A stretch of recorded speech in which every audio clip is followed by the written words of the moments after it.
Hello everyone, Charles Watts here. Welcome back to the channel. And as you can see, once again, I'm joined by James Benge of CBS, which means it is Inside Arsenal Extra Time. A little bit different again this week, doing it in the morning rather than in the evening, partly because of timings, but just found out James is not feeling very well as well, which is bad. But he's promised that he's going to strap himself up, get himself through, play through the pain. And yeah, put himself out for us. So how are you doing, James? A little bit under the weather, I hear. Yeah. Who knows if this was a few years ago, maybe Arsenal could have got a fixture postponed because I was feeling under the weather.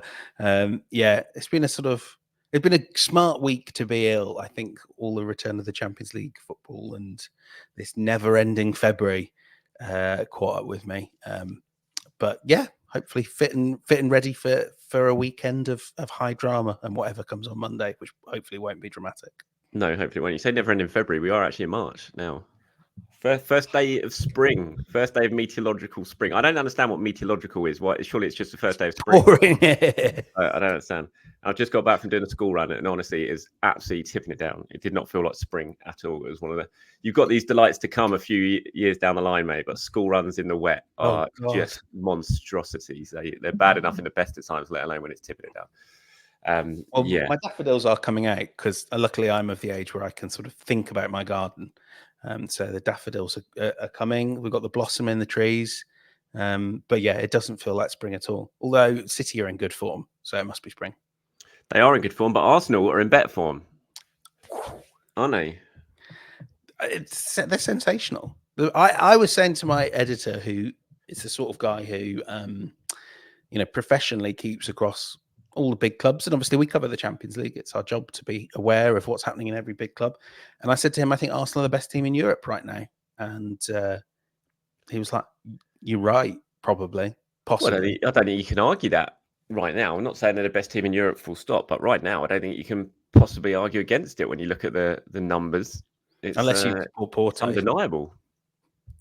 You see that? I mean, you're an XG nut. I know the XG of goals conceded since the turn of the year is just mental. Like absolute or big chances conceded and stuff like that. It's so mad. It's just ridiculous numbers.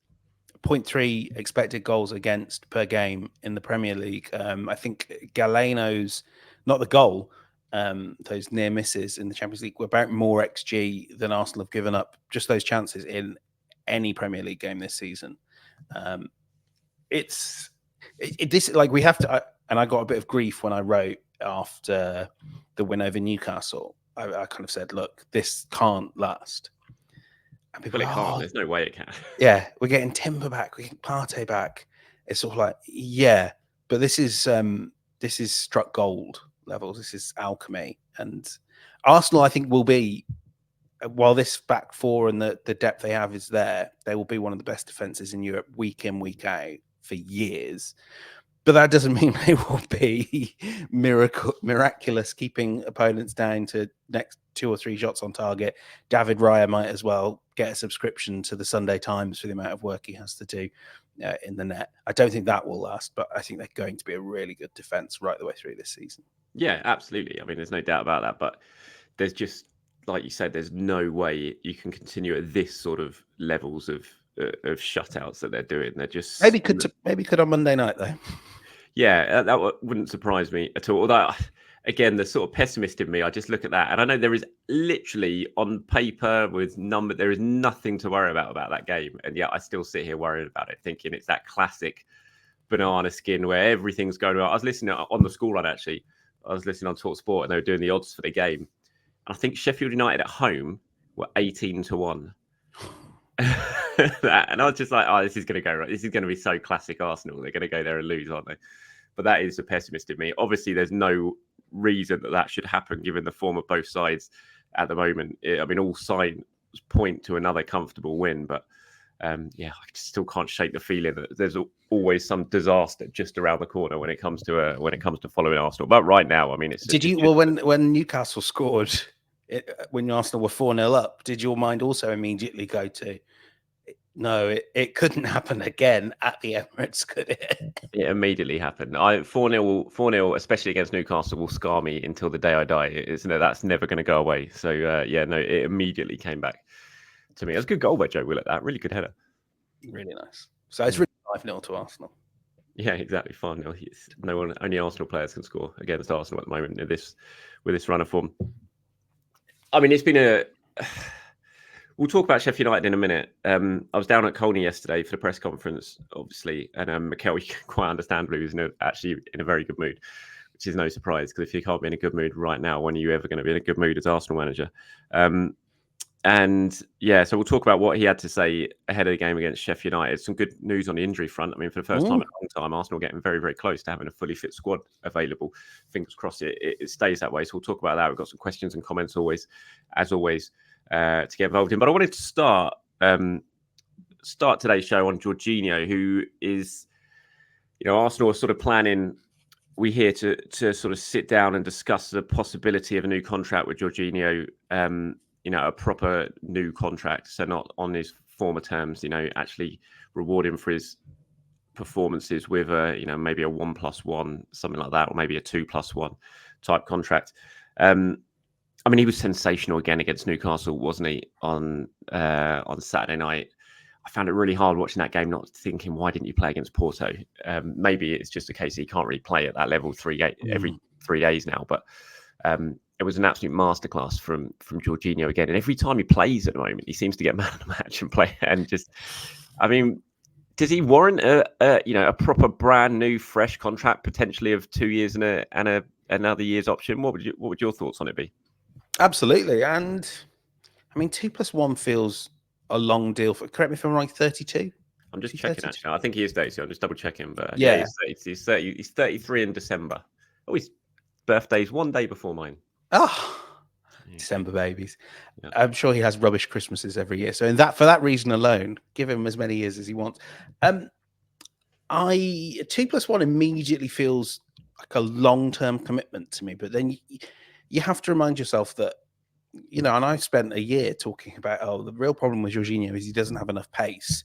Actually, when he's 32, 33, the real joy of Jorginho is he's never had enough pace, and therefore will not have to adapt his game pretty much whatsoever as he enters the twilight years. And when you surround him with dynamic players like Chelsea did when Kante was at the peak of his powers, like Arsenal obviously have with Declan Rice, I think you can mitigate that one issue, and those strengths he has.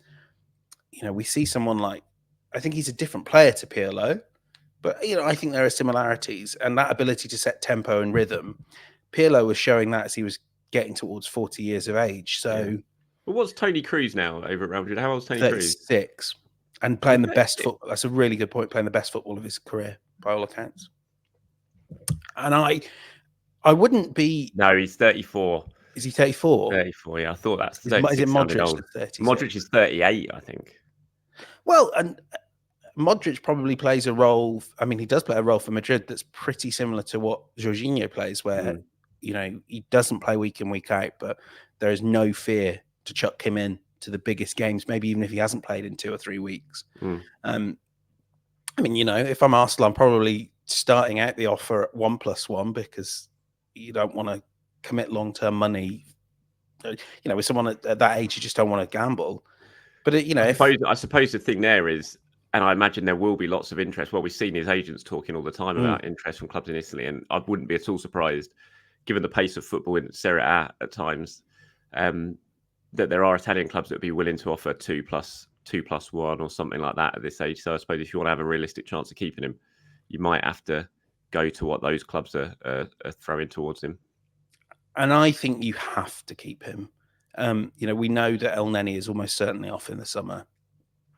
I think whether Arsenal get interest in Partey, that they would be happy to talk about with any interested parties, we'll see. But, you can't plan around Thomas Partey. If he stays, then maybe it means you can't go and buy another midfielder this summer if you've kept Jorginho as well. Maybe you can, it depends on all the wages, depends what Jorginho wants. He's entitled to a very good contract considering his form. But, right now he's playing at such a high level that he is of immense value to this squad. And whatever his age, you just don't let someone like that walk out. And Arsenal have the look of a team that's going to be Champions League qualifiers every year that he's at the club. So you can probably eat decent wages for Jorginho, even if you think at the back end of that contract in year 2, the Premier League might become a bit too fast paced for him. And also, like you say, like you didn't buy Jorginho for 12 million thinking you were going to make a profit on him at all. No. You would never make a profit, even if he was 23. We know what Serie A clubs are like. They're not going to offer you a deal that makes you a great profit. He would have takers at the end of year 1, I'm sure, unless something goes badly wrong that we can't foresee. So I would sort of want to get this one resolved quite quickly. I'd be saying to Jorginho, give us a sheet of paper. What do you want to sign? And I wouldn't be looking to change that too radically. No, I can't really disagree with anything you said. I think he's a must keep. I think I've seen no signs to suggest to him that he's going to suddenly fall off a cliff in the next year or so, even 2 years. I look at some of the players who I compare to him, and I put sort of Tony Cruz in that, maybe Modric, like you said, those sort of players, and they're just, it's not. Yeah, when you're not blessed with pace, when you've never been blessed with pace, and you play in that position, it's not, it's just not the worst thing. Since the moment he's walked through the door, we've always said, "Oh, I wonder if he's got the legs to still do it," and he absolutely has. And like you said, when you've got sort of Declan Rice behind him and Martin Odegaard in front of him at times, I mean, you can't get 2 more better players to play around a player who maybe doesn't quite have the sort of the pace that we often talk about as a central midfielder needs in the Premier League. So no, I think he's a must, and I think what he gives behind the scenes as well, which I know a lot of people don't really care about, but it is really important, especially when you're a young team like Arsenal and an inexperienced team like Arsenal. I think he gives so much to that team on and off the pitch that I think he's absolutely a must keep for me. Would you keep him in the side for Sheffield United? Oh no. Oh, I don't want to be cavalier about this game. So, I mean, I certainly would not be sort of, pictures just popped up there. Thomas Partey off the bench for 10 minutes, 15 minutes. Let's not go beyond that because, Arsenal have a relatively favourable run of fixtures. They can ease him in, especially now the Chelsea game has gone. Also, I don't want to do anything that might allow Ghana to call him up over the international break. I don't think Ghana are playing. I've looked. There's no fixtures. Are they not? No, their next fixtures are in June. They'll find a way. They've definitely got none penciled in, Ghana. So unless they're planning a camp or something for a week or so, just with a new man, because they've sacked Houghton. I don't know if they've appointed a new manager yet, but there's nothing penciled in terms of fixtures for them. Right. Well, I mean that's fantastic news, and all the more of a reason to make sure that you're not gambling with Partey's fitness now. It should sort of be laser focus on March the 31st, which suddenly looks very real. And very soon, you've got to play him enough, haven't you, before that game? Yeah, play him enough. It's a balancing act. But again, like when Jorginho is playing this well, I think you want to be thinking about Partey at the Etihad as the guy you bring on around the half-hour to go mark and just say, whatever the context, because another shrewd, intelligent player that can adapt to the game as it is. So yeah.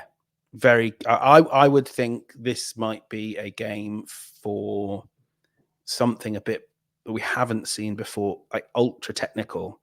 Smith Rowe, Trossard, and you need to keep Martinelli in there. But I think this could be a game for I certainly want to see Havertz.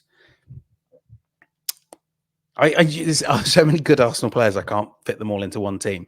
But let's say a front 5 of Odegaard, Smith Rowe, Saka, Havertz, Trossard, like a bit more fluid. I'd be intrigued. I think this is a great opportunity to experiment with things, knowing that if something goes wrong at half time, you've got Gabriel Jesus on the bench, you've got Gabriel Martinelli on the bench, and they would be maybe better suited to playing a tiring defence anyway. See, John here's got in touch and he says he wouldn't change the squad on Monday. It's a winning formula. But then he says, that said, Ramsdale has to play against Brentford in 2 weeks' time. So I'd play Ramsdale against Sheffield United as he needs the minutes. He might not get a touch of the ball, but he was so nervous when he came on last time with no minutes. behind him that playing against Sheffield United is a must before he plays a tougher game against Brentford, just to calm his nerves. It's a very good point. I don't think it will happen. I think David Raya will start against Brentford, and against Sheffield United, and Ramsdale will just be thrown in against Brentford. But it is a very good point. He was clearly nervous in that first game. I wonder now if it's all settled down a little bit, the goalkeeping debate, that it might not be quite such a big talking point. When Ramsdale came in for the first game, it was obviously a huge talking point because it was still relatively fresh. I think now it has settled down. Everyone knows David Raya is the number one. Maybe the spotlight won't be on it so much. And he's at the Emirates, where he's not, at Brentford, he got, every time the ball went near him, the fans are on him and making a big thing about it, especially as it was Brentford and the David Raya connection. He's going to get nothing but love, Ramsdale, when he comes out of the Emirates for that game. And so hopefully, I think that might make a little bit of a difference as well. But yeah, in terms of keeping the same squad for Sheffield United, I kind of agree. I'm not sure I'd be playing Jorginho in this one. I like you. I think it could be more of a Smith Rowe type game, like a Nottingham Forest away. He might go down that sort of route. I don't think he needs to balance too much, though, because of that game against Chelsea's been postponed. Arsenal don't have many matches coming up, so I don't think the need to rotate is that important. But I do look at that game coming up against Porto and think, because I want Gabriel Jesus in that game against Porto. I want Jesus really to play Porto, and I wonder if you've got to, even Thomas Partey potentially as well. I don't know yet, but I wonder if Mikel's going to be looking at that Porto game and looking at these two games that are coming up and sort of working out exactly what minutes everyone needs to play to get to Porto to be in the best possible shape. I'm not expecting Jesus to start on Monday night. I'm certainly not expecting Thomas Partey to start on Monday night. But they will get minutes off the bench. And it's just nice to be able to say that, isn't it? Like you there saying, if you start Trossard, suddenly you've got the option of bringing on Martinelli or Jesus. I mean, that is a very nice option to have, and one that just a few weeks ago just felt, like we were never going to get to this point. And it feels like we've been inching to a point throughout the season of like horses for courses. I mean, Zinchenko as well. Again, not someone I would think would play this game. And yet, he's someone that will need to get minutes in his leg, because I think if you're going to beat Porto in a week's time, you need someone that can dictate the rhythm, the players that can, like Jorginho, like Zinchenko, that will keep cool heads. I mean, it's just this optionality, isn't it? Because Jakub Kiwior's done absolutely nothing wrong, and I'd feel very at ease about him playing. But maybe you want someone that gives a bit more cut and thrust, and you give 45 minutes to Zinchenko, 45 to Kiwior. It is just, it puts your mind at ease. And I think we underappreciate, because there have probably been bigger injury crises in the Premier League, that Arsenal they've lost these parts that made them ultra interchangeable, and they've just had to sort of keep going through. And they've done that quite well, but it's it's the reverse of last season, isn't it? Is now that you could see a world where this availability just lets them take that one step up. Who knows if they left themselves too far behind in the first 20 odd games of the season, but it feels like Arsenal are peaking in terms of depth, versatility, and overall quality at just the right moment. Yeah, it is very opposite to what was happening at this stage last season. Now, you were talking about Kiwior there, and I thought Arteta was quite interesting on Kiwior yesterday. James McNicholas, Gunner blogger, was asking him about him at the presser. The quotes are on screen for people watching now. And he spoke about how, Arsenal made the decision to bring him in earlier than they originally were going to, because they felt it needed some time to bed in and stuff like that. And I thought this bit was really interesting, where he says, we have made it difficult for him for two reasons. One, because he hasn't played that many minutes. And secondly, because we've asked him to play in a position he's never played before. It's like pulling William Saliba into fullback and saying, tomorrow perform and do what we have to do. I think he's adapted really well when he's playing better and better. You can tell that he is earning confidence, and physically he is better. He understands the role much better, and he has been really, really good. And he has been. I think Kiwior's been a bit of an unsung hero in this run.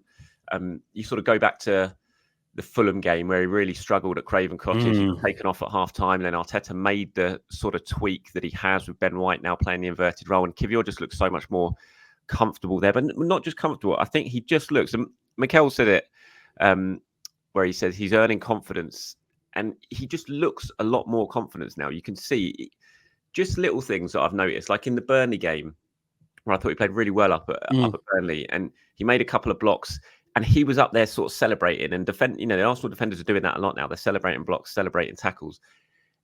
And I just looked at it and thought, I think before Kiwior wouldn't have done that. I'm not sure he'd have felt confidence enough to go up there and sort of chest bump with Gabriel. But now I think he looks like he's got a bit of an aura of a player who feels like for the first time since he's been here, that he actually kind of belongs in this squad.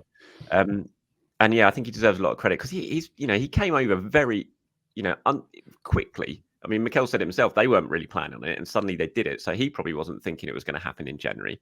And then suddenly you come over here, you don't speak English, you're relatively inexperienced. You've kind of been in Italy a short time. Before that, you were playing over in Poland or wherever he was playing.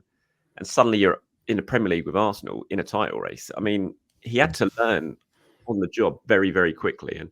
And I'm not saying he's a long-term option at left back. I definitely don't think he's the long-term option at left back, but I think he's showing that he's a really smart piece of transfer business from Arsenal, and he's got an awful lot to offer. And I think he deserves a lot of credit for the way he's performing at the moment. I think because of the nature of Mikel Arteta's squad as well, I don't think Kiwior gets much of the allowances that are afforded to other young players, because you look at the Arsenal squad and you're like, 24, you should be a veteran. But, I think he's a young 24, like you were saying. His career in top 5 European leagues was not a lengthy one before he came to Arsenal. And I spoke to people early on in January that were saying, look, it took him a while to feel comfortable in England. I think it's culturally very distinct from the life he's lived before. And I think where did he come from? What was the Italian club he came from again? Remind me. Spezia, wasn't it? Spezia. Yeah. I just didn't want to pick out a random Italian club and say this, but I think it would be fair to say that when he came, the jump from Spezia to Arsenal Premier League title challenges was a real test for him early on to settle in, just to the level of training, not least the Premier League. And he'd been, sorry to butt in there, and before that, he hadn't been in Poland. He'd been playing in Slovakia. I mean, so that was his career, was basically Slovakia, then a couple of years with Spezia, then bang, you're at Arsenal. It's a huge step up. And I think, like you say, all those things when you don't speak the language, and this is something we need to talk about Timber in the future as well, although he does speak the language, of like settling in a new country, finding your rhythm in a squad that is already really well established, and there just are not going to be minutes for you. But the one thing I'd say is, I think Kiwior's embraced that challenge off the field. All that talk in January about him potentially leaving, there was nothing to it. He wanted to stay. He wanted to fight for his place. We'll see how long that lasts into the future. Like you say, is he Arsenal's long-term answer at left back? Probably not. Is he going to overhaul Gabriel, who, by the way, as the central centre-back, looks exceptional? Probably not. And he's a really talented 24-year-old, so we'll see. But, I think he's understood that this is a challenge that can propel his career, and he's taken to it. And, yeah, not the best inverted fullback stepping into midfield, but most fullbacks couldn't do that, let alone most centre-backs. And I really like him, and I feel like you've got this quartet now for the toughest games defensively that you could trust. Or you could bring Tomiyasu in, or you could bring, when he's fully fit, maybe next season, Timber. It's nice to have optionality, isn't it? There is loads of options there. There really is. I mean, you talk about Timber, and it's fantastic that he's back, that he's training. Still, I imagine probably a month I've got in my head, I would think, before maybe we see him with the first team. I wonder if he might get a couple of run-outs from the under-21s. I haven't looked at what their fixtures are like over the next couple of weeks, but I wonder if we might see him get. I mean, Hector certainly did that when he came back from his ACL, didn't he? Hector had a couple of games with the under-21s first, so that would make sense rather than him just going straight into the Premier League squad. Mikel was talking about him yesterday. He said it's been a joy to sort of see how he's handled his recovery, and all the physios and medical staff are really happy with his attitude, his commitment, especially with the way he has gone. It's not a coincidence the way he implies himself, how determined he is, his willingness to put every effort into everything that he's demanded to do, and he's in a really good place. Now we have to manage him because it's the last stage of that difficult injury that is complicated, but I think he's on the right way. I mean, he's right to flag it there, that this last stage, although, it's really exciting to see him in training and back with the squad and actually doing contact stuff, this is such a crucial stage of that injury because you have to get the timing absolutely right. You have to be 100% sure his knee can handle, because it's one thing training. And I know they train, it's really intense when they do training, but it's nothing compared to when you're out on the pitch in the middle of a Premier League game. So they've got to get it absolutely right with Weir and Timber.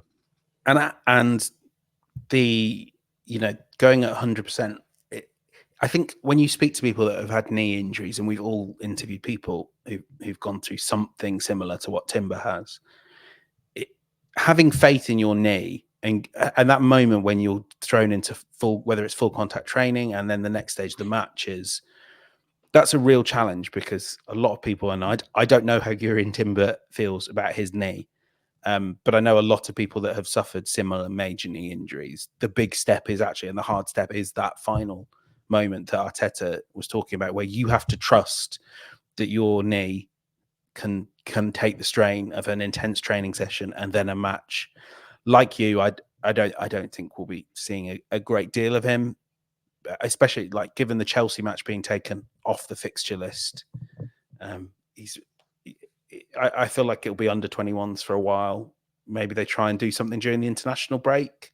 Then, like, they might have more players back than we think, to build up his strength, his confidence, so that he's able to make contributions in April and May, because it would be anything from him this season would be a great bonus that we really didn't expect, and Arsenal didn't really expect in August, on those really sort of sad days after the Forest game.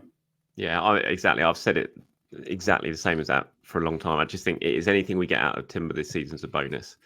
It really is, but it does look, and it is promising. It does look like we will get something out of him, and like you said, there's so many games to come in April, especially with that Chelsea game to be rearranged. There is, he could still have a big part to play in this season, even if it is just the odd minute here and there off the bench. So can I do a very quick moan on the Chelsea game and the stupidity of the fixture list? I was listening to stuff at at the FT Football Business Summit, and there was all this talk about, is the fixture list too heavy of the demand? And I was thinking, if you're Arsenal, you go through January to March, you've hardly played any football.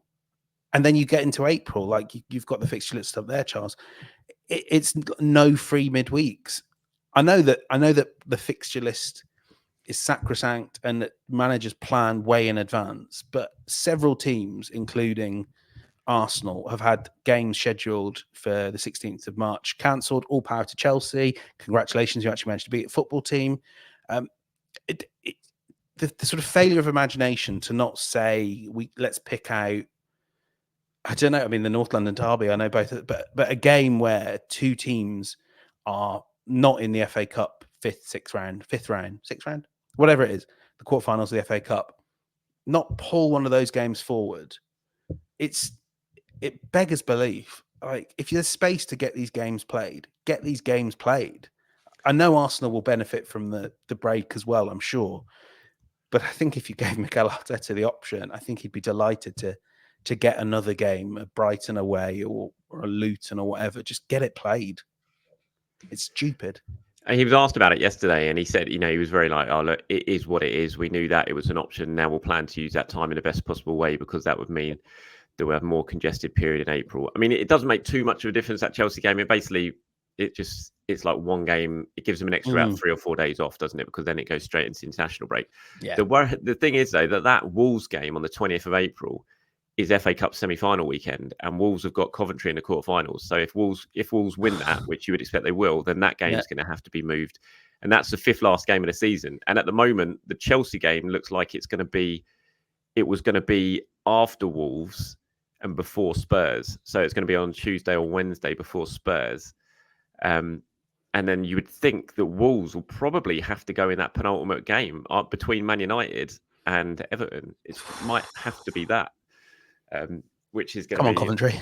Which is going to be very, very interesting indeed. So, it's not ideal. I mean, I suppose, Liverpool is still in the FA Cup, Manchester City are still in the FA Cup, so they're going to be in the same sort of situation. Their games are going to have to, if they keep going through, their games are going to have to be postponed, that are scheduled for those weekends as well. So, it is much for muchness, and Liverpool got Europa League Thursday nights to deal with. City, you think, are certainly going to go deep into the Champions League. So it is all, everyone's in the same boat, I suppose. But yeah, it is a bit mad that Arsenal have basically had these huge breaks over the last successive couple of months, and now suddenly you're looking at an April where you're like, how on earth do we play all our games? It's just, it does feel a bit mad. I just wanted to talk about Gabriel Jesus, who is back and will be involved on Monday night. Now, I was talking yesterday in my show, and I said, without a shadow of a doubt, when he's fit, Gabriel Jesus is Arsenal's best striker. And a couple of people here, or certainly Eco Bay Guest House 5971. That's a nice plug if that is indeed your guest house. I'm sure it sounds lovely. Says, I think there is a hell of a lot of doubt on whether Jesus is our best striker. He has been outscored now for the second season in a row. Availability, attendance is an important part of any organisation. Trossard, Nketiah and Havertz both have strong arguments that they should have the main spot. And then KB is on, says, hi Charles, given the scoring success of our mobile false 9 style of play, is Gabriel Jesus now our plan B? Which I feel it's quite an interesting debate. I mean, for me, as I said yesterday, I think he's when he's fit and he's right, he's Arsenal's best striker. There's no doubt about it in my mind. He is Arsenal's number 9. He's their best player. The issue is obviously he's not been fit enough, and he continues even when he plays. Now, I asked Mikel about it yesterday. I was like, is this the fact that you're still managing this knee injury? Does that suggest the operation you did in the summer, or the surgeons did in the summer, to try and resolve the issue that he was still struggling with post-World Cup, didn't work? And he assured me that it wasn't the case, and that what they did in that operation did work, and this is a new niggle. So it's like, okay. And I was like, well, are you going to have to probably revisit the operation again this summer because you're still managing the injury basically now between games? And again, he said no, which hopefully will be the case, because we don't really want another summer where Jesus has to go under the knife to try and fix this. So he's clearly still playing with this issue, and you want him at 100%, but that might not be the case. But even so, I still think he's Arsenal's number 9. Like, I want him to play against Porto in that Champions League game. When Arsenal go to play Manchester City, I would love to have a 100% Gabriel Jesus fit playing in that game. For me, I just think he makes Arsenal. I think it's easy to forget how good a player Gabriel Jesus is because of the injuries, because of the frustrations we have over his lack of availability at times. But I still think he's Arsenal's best option as a striker when he's fit. Do you? Yeah, I mean, looking at that second question there by KB is on, the success of the mobile false 9 style. I can't think of many players in the world better to execute that style and to be your mobile false 9 than Gabriel Jesus.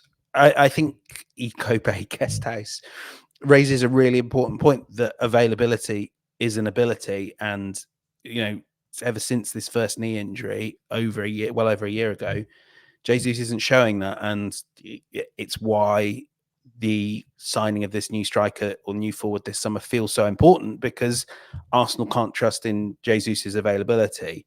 But if you could, would you even you'd be looking at a very different profile of striker, and you still might be, because you can't really get many that you can confidently say are better than this guy in full form.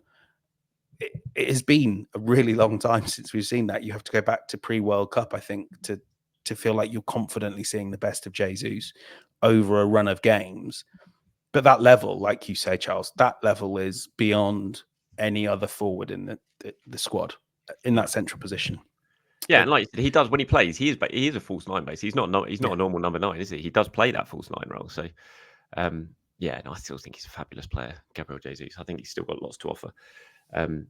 Did you see David Ornstein yesterday? He was doing his Q&A on the Athletic, and he was talking about striker targets, and he mentioned it's Sesko, isn't it? Benjamin Sesko. Have you seen much of him? Yeah, I've seen a bit. I've enjoyed my Bundesliga this season. He seems raw. Like, given the opportunity, I think you would kind of want to give him. I mean, he's a real talent, great explosiveness, good finisher. I think you'd want to give him a bit of time to develop in the Bundesliga before diving into him, but maybe you can't. It's such a strange striker market. Like the ones I really like, Ferguson as well. Yeah, David said there was interest there. A lot of money though, Ferguson. A lot of money for a punt, isn't it? Talking £100 million.